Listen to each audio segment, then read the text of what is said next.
A Hashdex é uma empresa brasileira, né, fundada no Brasil, mas hoje tem um footprint global. E assim, ela nasceu da nossa crença de que blockchain é a tecnologia do futuro. Acho que o time inicial, fundador da Hashdex, Marcelo, ele sempre foi um cara que investiu em cripto desde o início. E ele tinha dificuldades pessoais para como é que ele acessa cripto, né?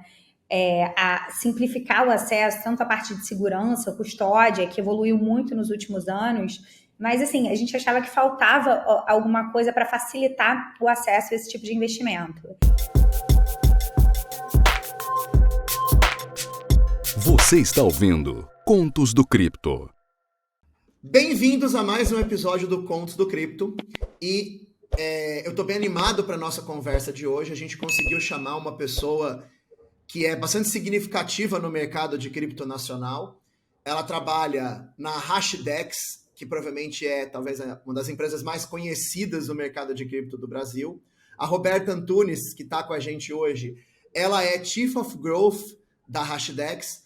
E a gente está aqui animado com... Cara, a gente teve uma dificuldade enorme para selecionar quantas perguntas a gente ia conseguir fazer no tempo com ela. Então a gente vai gravar, ela já topou gravar 2 episódios com a gente. Então hoje, vocês estão vendo aqui o episódio 1. Então assinem o canal aqui para ver o episódio 2, porque a gente deixou as perguntas mais introdutórias para hoje e as mais pesadas para o episódio seguinte. Então assina aqui, curte o vídeo para poder pegar o próximo episódio.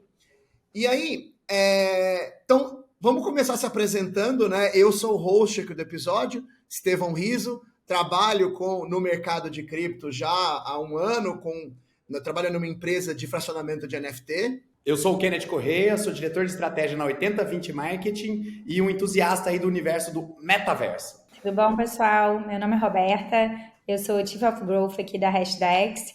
A Hashdex é uma das maiores gestoras de cripto no mundo. A gente oferece investimento seguro e regulado em cripto. É um prazer estar aqui conversando com vocês. Bom, a gente que fica feliz aí de você ter aceitado o nosso convite. A gente sabe que uma pessoa que trabalha no mundo de cripto, que é tudo tão rápido e que mexe com growth, que é algo que exige mais velocidade ainda, a gente agradece por você ter doado um pouquinho da sua agenda para a gente. Então, eu vou começar direto já na primeira pergunta. E eu queria que você contasse um pouco para a gente, né, o que é a Hashdex, aonde ela foi fundada, quais foram as principais motivações. Essa é uma versão curta do o que é e o que faz a Hashdex. Legal. A Hashdex é uma empresa brasileira, né, fundada no Brasil, mas hoje tem um footprint global. E, assim, ela nasceu da nossa crença de que blockchain é a tecnologia do futuro. Acho que o time inicial, fundador da Hashdex, Marcelo, ele sempre foi um cara que investiu em cripto desde o início, e ele tinha dificuldades pessoais para como é que ele acessa cripto, né? A simplificar o acesso, tanto a parte de segurança, custódia, que evoluiu muito nos últimos anos. Mas, assim, a gente achava que faltava alguma coisa para facilitar o acesso a esse tipo de investimento.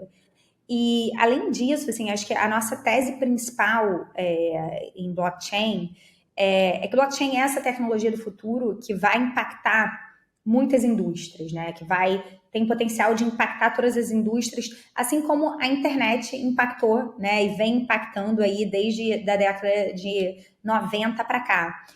E, historicamente, assim, quando você está investindo numa indústria que é tão incipiente, a melhor estratégia é você fazer uma tese de investimento diversificada, né? Então, assim, não existia um índice para esse mercado de cripto. Então, a Hashdex nasceu com essa ideia de como é que a gente cria um índice aí de large cap, né, para representar o mercado de cripto, que é um mercado que a gente acredita que tem tanto potencial, e por impactar tantas indústrias, tende a ser diversificado, ao invés de você ficar escolhendo em que ativo investir, né? Você compra essa exposição nesse ativo. Então, vem muito, assim, acho que uma analogia que a gente faz é essa ideia de se você tivesse escolhido, na década de 90, né, 3 empresas de tecnologia para investir, muito dificilmente você teria escolhido aí Amazon, Google, Facebook, Apple, né, dentro desse portfólio. Assim, lembra que, na época, assim, os grandes eram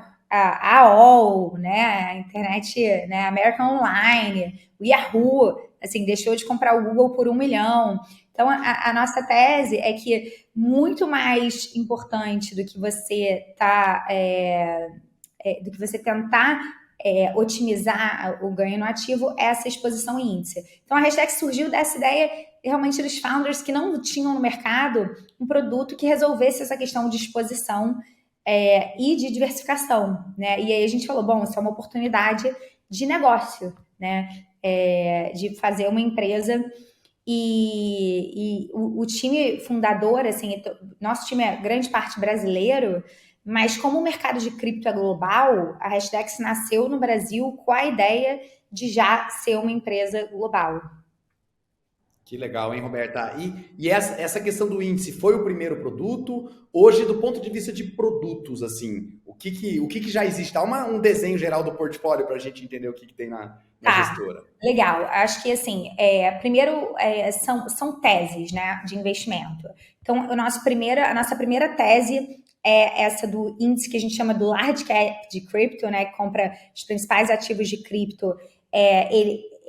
O índice foi desenvolvido com a Nasdaq, é o Nasdaq Crypto Index, o primeiro índice de cripto que a gente desenvolveu em parceria com a Nasdaq. Então, a gente também tem muito orgulho de ter construído esse índice, que é referência mundial, né? É o benchmark da categoria, né? O MSCI. E a gente tem produtos que, dentro dessa tese, replicam esse índice em uma parte menor ou maior.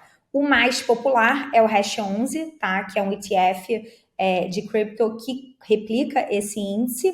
Além disso, a gente tem fundos 555, que você consegue também... o Hash 11 é um ETF que é nada mais do que um fundo listado em bolsa, então você consegue investir no Hash 11 através da bolsa de valores, ali na B3, através da sua corretora, aplicar, tem liquidez diária. A curiosidade é que ele é o segundo maior ETF do Brasil em número de cotistas. E o que pra gente, assim, foi uma super vitória. O segundo maior ETF do Brasil é de cripto. Ele perde só do BOVA11? Isso, exatamente. Caramba, não sabia dessa proporção. Exatamente. Então, assim, é muito interessante o que a gente conseguiu criar em tão pouco tempo, né? Foi lançado em abril de 2021, o primeiro ETF do Brasil, e hoje é o segundo maior ETF em número de cotistas. E a gente tem fundos também, 555, fundos de investimento normais que replicam esse índice em menor ou maior proporção, né? 100%, 40% ou 20%. E depois a gente entendeu que, conforme esse mercado foi amadurecendo, existem oportunidades de tese de investimento. Então, muito parecido com investimento em tecnologia, que antigamente você investia em tecnologia, né? E conforme o mercado foi amadurecendo, tem, sei lá, fintech, edtech, health tech, né? Você foi criando categorias. A gente criou teses de investimento dentro de blockchain. Então, a gente tem hoje um ETF, por exemplo, só de DeFi, que tem um índice que busca representar o mercado de DeFi. Tem um só de Web3, para as pessoas que acreditam muito na tese de Web3 como plataforma para desenvolvimento dessa nova tecnologia. Então, como é que você garante estar exposto nas principais aplicações? Tem um de metaverso, né? Então, a gente tem um dos principais ativos ali do metaverso. Tem fundo, tem Web3, a gente tem depois o que a gente chama de single asset, né? A gente tem a tese de diversificação, mas tem pessoas que são Bitcoin maximalist ou Ethereum maximalist, né? Então, a gente tem um produto só, se você quer investir só em Bitcoin, se você quer investir só em Ethereum. Então, você ganha, são produtos que você consegue ganhar exposição, tá? O potencial de valorização desse mercado, mas com a proteção que o mercado de capitais oferece, né? A segurança, a regulação, que é difícil, que para um investidor normal, uma pessoa que não tem tanto acesso à tecnologia, já é uma coisa mais difícil. Então, assim, e recentemente a gente começou a fazer, inclusive, lançar alguns produtos de gestão ativa. O Hashdex Selection, que é um fundo no qual o nosso gestor de portfólio faz alocação discricionária entre esses ETFs. Então, entre Hash 11, DeFi, Web3, ele decide, né, pegando as melhores oportunidades de mercado, e o benchmark do fundo é o NCI. Então, assim, só tem taxa de performance se de fato o fundo bater o NCI, que é o índice que é o benchmark do mercado, que a gente desenvolveu com a Nasdaq. E recentemente a gente desenvolveu um outro a gente lançou recentemente o Top Performer, que é um fundo no qual a gente, depois de aplicar todos os filtros ali de elegibilidade, seleciona ativos que têm potencial de momento, né? Aí seguem aquela tese do mercado financeiro tradicional de momentum, de que existe uma oportunidade de ganho ali nos ativos quando eles estão crescendo. Então, hoje, ou seja, tudo isso para dizer que hoje o Hashdex é muito grande, bem diversificado, e eu acho que existem maneiras do investidor compor o portfólio, né? Assim, dentro dos produtos da Hashdex, e tem muito mais coisa por vir aí a partir do momento que esse mercado evolui. Que legal, hein, Roberta? Não, e é legal do jeito que você vai falando, que vai ficando claro pra gente como que é a visão de exposição a investimento, a visão de tese de investimento, porque a gente conversa com muita gente aqui no Contos que está, às vezes, inserida no universo cripto, mas que ainda não tem uma visão de investimento, né? Ela só coloca o dinheiro ali e pega uma sobra que aconteceu. Então, achei muito legal isso que você trouxe de exposição. E falando assim de abrangência geográfica, você falou muito dessa pegada global. Quais outros países, assim, além do Brasil, que vocês tiveram uma entrada mais legal, que você sentiu uma receptividade, ou que está aberto para isso? Que produto que emplacou lá fora, por exemplo? Legal. Assim, acho que essa nossa expansão internacional ela é bem recente, tá? É uma coisa desse ano. Mas, assim, a gente tem algumas regiões que a gente tem investido mais. Então, a gente entrou na Europa em maio, a gente lançou nosso primeiro produto na Suíça, tá? E aí, na sequência, a gente foi para Alemanha, França e Holanda, né? Ainda bem incipiente, montando operação, mas conhecendo mais o investidor local. Existe uma demanda grande na Europa. A gente entrou no Chile com uma parceria com o BTG. O BTG distribui um dos nossos fundos especificamente no Chile. E a gente lançou esse mês, aí, não sei se vocês viram, um ETF de futuro de Bitcoin nos Estados Unidos, que é o quarto ETF de futuro de Bitcoin, mas ele tem...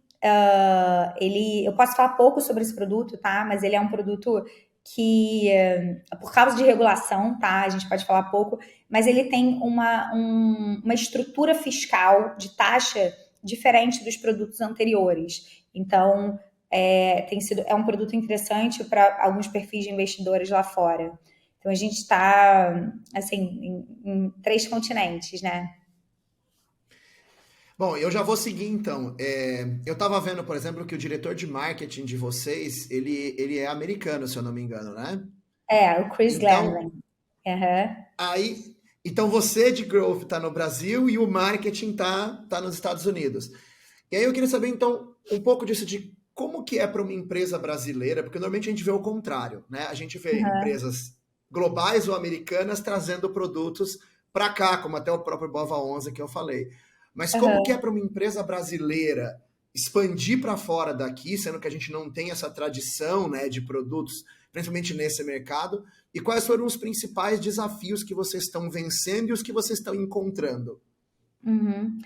Eu acho que assim, o cripto é um universo global, né? Assim, acho que uma das grandes características de cripto é que ele quebra barreiras geográficas, né? Então, apesar da gente ter nascido no Brasil, a gente já nasceu com esse mindset de uma empresa global. Quando a gente começou no Brasil, né? O nosso time tocava 100% Brasil, até por uma questão da língua, né? Era formado pela grande maioria de brasileiros. Eu tocava diretamente, né, dentro de Growth na Hashdex, tá todo marketing e distribuição. Então, eu tocava, tinha um time muito centrado em Brasil. Conforme a gente foi expandindo, a gente precisou trazer diversidade, pessoas de outras culturas, outras línguas. Então, a gente começou a contratar pessoas, né? O Chris um cara super importante no meu time, ele fica nos Estados Unidos, mas, assim, a gente, acho que uma das grandes vantagens de cripto e que a tecnologia proporcionou é essa coisa da expansão geográfica, né? Hoje em dia as pessoas falam que Silicon Valley não é mais um lugar, é uma cultura, né? A frase do momento aí. Então a Hashtags é uma empresa de tech e a gente é uma cultura, assim. Na verdade, assim, eu tenho algumas pessoas nos Estados Unidos no meu time, eles não estão nem na mesma cidade, né? Tem gente em Nova York, tem gente no Texas, tem gente na Califórnia, tem gente distribuído. Da mesma maneira que a gente tem um headquarters aqui no Rio, mas no Brasil nem todo mundo da Hashdex está no Rio, né? Então, e a gente tem gente na França, na Inglaterra, então o nosso time tem realmente um footprint global. Que legal, né, Roberta? Isso é uma coisa que eu tenho visto, que eu tenho achado bem interessante. Eu hoje estou numa empresa de cripto que também é global. Essa mentalidade mesmo que eu nunca tinha visto no Brasil das empresas surgirem globais, né? Eu diria que é um misto, talvez, do cripto com o pós-pandemia, onde todo mundo aprendeu a trabalhar à distância, né? O meu time hoje, por exemplo, não tem, acho que tem uma cidade que tem mais de uma pessoa que está lá, mas a maior parte está distribuída. E é uma coisa que é muito interessante ver essa convergência de fatores possibilitando esse surgimento de empresas globais. A empresa que eu trabalho, o fundador ele nasceu e mora numa cidade chamada Congonhas. No interior de Minas Gerais, ele fundou uma empresa global e conseguiu captar investimento para a empresa sem sair de Congonhas. Então, cripto dá essas possibilidades, né? O que é bem interessante. Exatamente. Agora, eu queria perguntar uma outra coisa, que é sobre global, mas que é o problema do global, que é o seguinte: regulamentação no Brasil é uma, regulamentação nos Estados Unidos é outra. Imagino que no Chile deva ser diferente. Então, cada país também tem uma história. E aí, o que eu queria te perguntar, assim, Roberto, era, cara, qual foi o grau de complexidade? Eu não sei se é CVM, se é Banco Central, mas como é que você lança um ETF desses no Brasil? Como é que você encara esse cenário regulatório? Principalmente considerando que a exposição no fim do dia é para um ativo do universo cripto, assim. Sim. Eu acho que assim, o ETF que a gente lançou no Brasil foi o primeiro do mundo, tá? A gente lançou um anteriormente em Bermuda, mas é um ETF pequeno. O primeiro grande ETF de cripto foi o Hash 11 que a gente lançou no Brasil. Eu acho que isso foi, na verdade, uma grande parceria com a CVM, eu diria. Parceria é uma palavra forte, né? Mas, assim, foi o tempo todo junto do regulador. Eu acho que o Brasil tem uma demanda por cripto, a CVM vê esse tipo de... vê a demanda, né? O Brasil é um dos grandes investidores de cripto e ela tinha uma preocupação de o investidor ter exposição a esse mercado de forma não regulada, né? Assim, acho que tem muita coisa, tem bons agentes e tem maus agentes no mercado de cripto, né? Então a CVM via isso com uma certa preocupação, mas ao mesmo tempo eu acho que com uma cabeça muito boa de que não adianta lutar contra, né? Vamos trazer para perto. Então, quando a gente trouxe a possibilidade do produto do Hash 11, que foi uma grande inovação na maneira que se lança ETF no Brasil, inclusive. Assim, o mercado de ETF no Brasil era muito pequeno e tem crescido muito desde o lançamento do Hash 11. Então, por isso que acho que eu posso dizer que a CVM foi uma parceira nesse sentido de entender que precisava desenvolver o mercado. A própria Bolsa Brasileira, assim, foi parceira, né, de acompanhar esse processo. E foram aí alguns anos, tá? Assim, uns 2 anos entre a ideia de começar o projeto e conseguir lançar. O Brasil, acho que está aí na vanguarda, tá? Mundial de produto. Na Europa, o modelo é um pouco diferente, tá? O que a gente tem na Europa são ETPs, não são ETFs, então não é exatamente... como as pessoas consideram tipo um ETF, mas é um modelo um modelo diferente. E o mercado americano, que de maneira geral costuma estar na vanguarda da tecnologia, por mais louco que pareça, é o mais atrasado, né? Não existe nos Estados Unidos nenhum ETF de spot americano e muito mais é uma questão política do que qualquer outra coisa.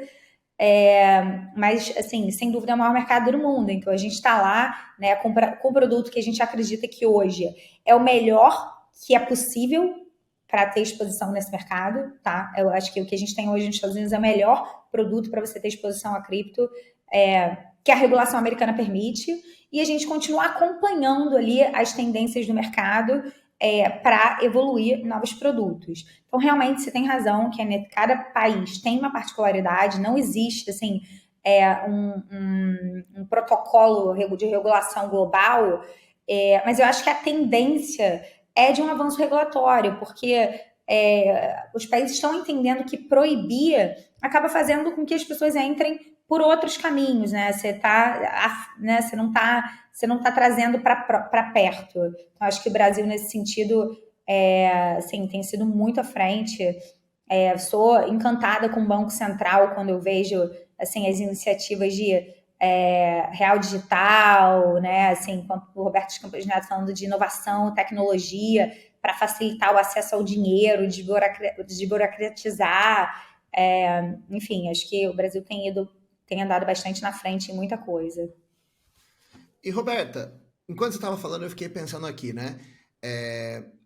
Os Estados Unidos, você falou que está atrasado em relação a isso, você falou das questões políticas, eu queria até que você estendesse um pouquinho nesse ponto, mas você falou a CVM e a Bolsa foram super parceiros, você vê eles com vontade de avançar nisso. Você falou também do Banco Central, poxa, eu falo que é impressionante ver que o Brasil se tornou uma referência de Banco Central. A gente vê países copiando o Pix, a gente está com o real digital já bem mais avançado. E, ok, você tem alguns outros países que estão com moedas digitais para acontecer, mas poucas com o tamanho do Brasil. Eu imagino que talvez só a China, né, que seja um país grande que tenha uma moeda digital rodando. Eu queria que você me estendesse um pouco nisso de por que você acha que a CVM, a Bolsa e o Banco Central são tão pró-cripto, acho que o mais que dá no Brasil, e por que você acha que os Estados Unidos está sendo contra ou está tentando se posicionar para segurar o avanço disso, né? Como é que você enxerga essas questões? É uma pergunta difícil de responder, assim, principalmente a parte dos Estados Unidos. Assim. Do Brasil, eu acho que tem muito a ver com a demanda. Assim, eu acho que da parte do Banco Central, outro dia eu vi o Roberto Campos Neto falando, assim, genial, assim, que ele via que tem milhares de cidades no Brasil, por exemplo, que não tem acesso a caixa eletrônico para as pessoas retirar dinheiro, né? Então, que o prefeito de uma cidade falou para ele, meu principal problema é que na minha cidade, para alguém pegar dinheiro, a pessoa tem que viajar de ônibus para pegar o dinheiro. E ele falou, pô, assim, não é possível que não tenha uma tecnologia que resolva isso, né? Como é que a gente usa a tecnologia para facilitar a vida das pessoas? E aí daí veio a inovação do Pix Troco, né? Pix, que você pega dinheiro. Pix Saque, né? Exatamente. Então, assim, veio, eu acho que de uma atenção de, nossa, a gente ainda tem no Brasil uma população em grande parte desbancarizada, né, sem acesso a dinheiro. Como é que a gente resolve isso? E eu achei um approach muito inteligente de, cara, como é que eu resolvo isso com tecnologia? Como é que eu resolvo isso em escala, né?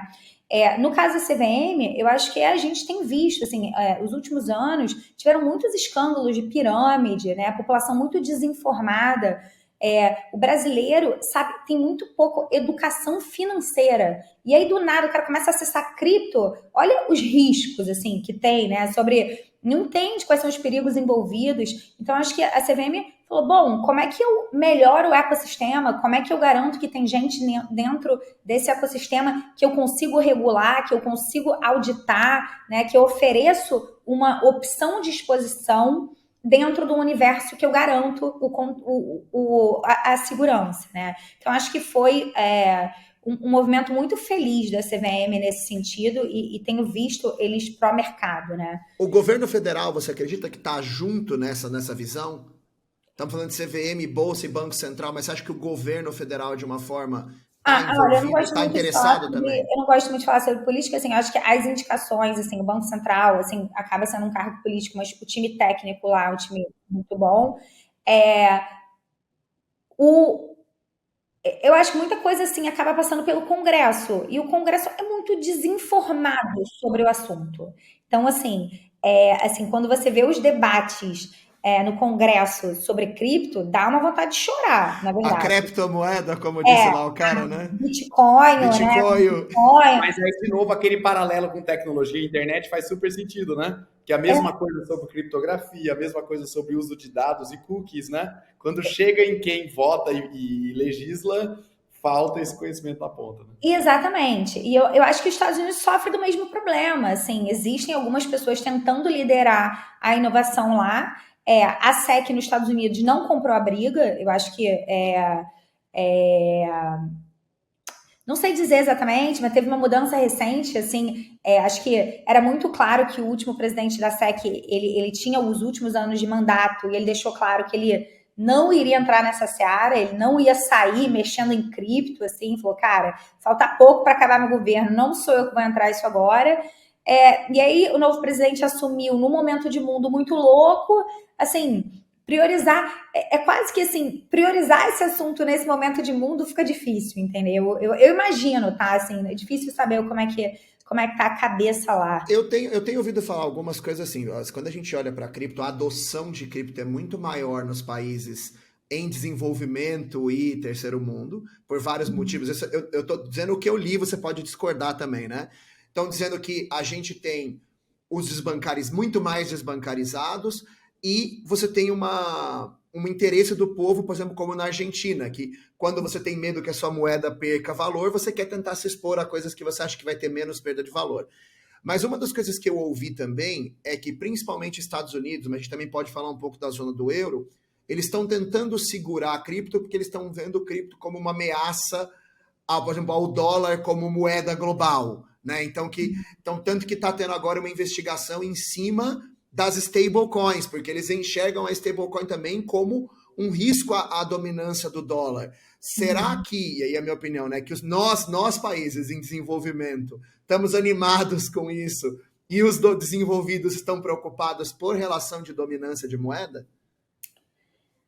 Cara, não me sinto confortável para te responder isso, assim. Acho que isso aí é especulação. Especulação, é possível, mas acho que a gente não consegue afirmar esse tipo de coisa, assim. Existem preocupações em muitos sentidos, né? Acho que a grande questão é se ativo imobiliário ou não. E aí, quem regula, né? Acho que os Estados Unidos está nessa questão. É um ativo imobiliário? Se não é, a SEC tem que regular. Se não é, quem regula? Então, essa é a definição. Se vai ser commodity ou vai ser ativo imobiliário. E a hora que vira ativo imobiliário, a conversa é muito mais embaixo, né? E aí tem reguladores, aí você tem que participar de um sistema do mercado financeiro que tem o objetivo de proteger o investidor, que cripto tem alguns desafios, né? Então, acho que a questão é muito mais por aí, e uma falta de conhecimento mesmo dos reguladores. É um assunto muito novo, gente. Eles tiveram toda uma discussão para saber quem que ia regular, né? Eles não conseguiram definir nem isso ainda, né? Pois é, assim, acho que tem desafios assim. Imagina, assim, a gente sempre dá o exemplo aqui quando a gente está falando na Hashdex, assim, de coisas que a gente olha para trás e parece óbvia, mas, assim, quando o automóvel foi lançado nos Estados Unidos, chegaram a sugerir no Congresso uma pauta para proibir o automóvel, porque o carro, ele começou a ser usado por assaltante de banco, porque a polícia tinha cavalo. Então, o assaltante de banco falou o quê? Eu vou comprar um carro. Ele comprava o carro e fugia da polícia. Então, o automóvel era ruim, né? Assim, porque o primeiro caso de uso da tecnologia, carro era uma coisa ruim. Então, o Congresso, sem saber o que era, vamos proibir isso. Sim, sem a visão de, nossa, isso pode salvar tanta vida, né? Assim, pode virar uma ambulância, por exemplo. O progresso que o automóvel trouxe, né? Encurtar a distância entre pessoas, entre cidades, assim, o ganho econômico. Assim, o que o automóvel trouxe não dá nem para imaginar, assim, o desenvolvimento do mundo sem o transporte. Roberta, eu vou roubar esse exemplo do carro, que ele é maravilhoso. Né? E assim, mas a pessoa só via ali no curto prazo, não, tem que repor porque o bandido tá usando. Então, eu acho que cripto também é assim, né? Você vê a discussão no Congresso é muito pautada, não, mas é lavagem de dinheiro, né? Tem esse tipo de argumento que é superficial, né? Assim, cripto, inclusive, não tem nada mais transparente, né? Assim, a incidência assim, de lavagem de dinheiro, de fraude, de relação com o crime organizado é muito menor do que a moeda tradicional, é irrisório, assim, ponto percentual. Então, mas é o universo, a conversa que fica lá em cima e onde as pessoas se apegam, né? Verdade, né? Ô, Roberto, e aí para aproveitar, cara, pra gente encerrar com chave de ouro esse primeiro episódio, já deixar um gostinho também pro segundo, você contou coisas positivas pra gente de como o governo tá encarando, trabalhando como parceiro, claro, com os desafios regulatórios, mas topando discutir, pôr na mesa. Queria te perguntar, assim, nem apenas exclusivo da própria Hashdex, mas do mercado como um todo, como é que você tá vendo essa timeline da criação de novos produtos financeiros, e aqui eu tô falando assim do mercado financeiro tradicional, né? Para o mercado cripto. Você acha que essa ponte está se estreitando? A gente vai ver um cenário com muito mais produtos aí nos próximos meses, anos? Como é que você quer a tua visão sobre isso? E qual é, né, essa timeline? Se é curta, se é longa? Nossa, essa é a pergunta de 1 milhão. De Bitcoin, nem de dólares, 1 milhão de Bitcoins aí. Mas a minha visão é que o mercado é muito engraçado, né? Muito mais emocional do que racional. Então, o que eu vejo, assim, há 6 meses atrás, quando o Bitcoin estava $50 mil, o mercado financeiro inteiro desesperado, precisava criar um produto, precisava criar uma solução, todo mundo querendo investir em cripto, VC, pouring money, muitas startups surgindo e tal.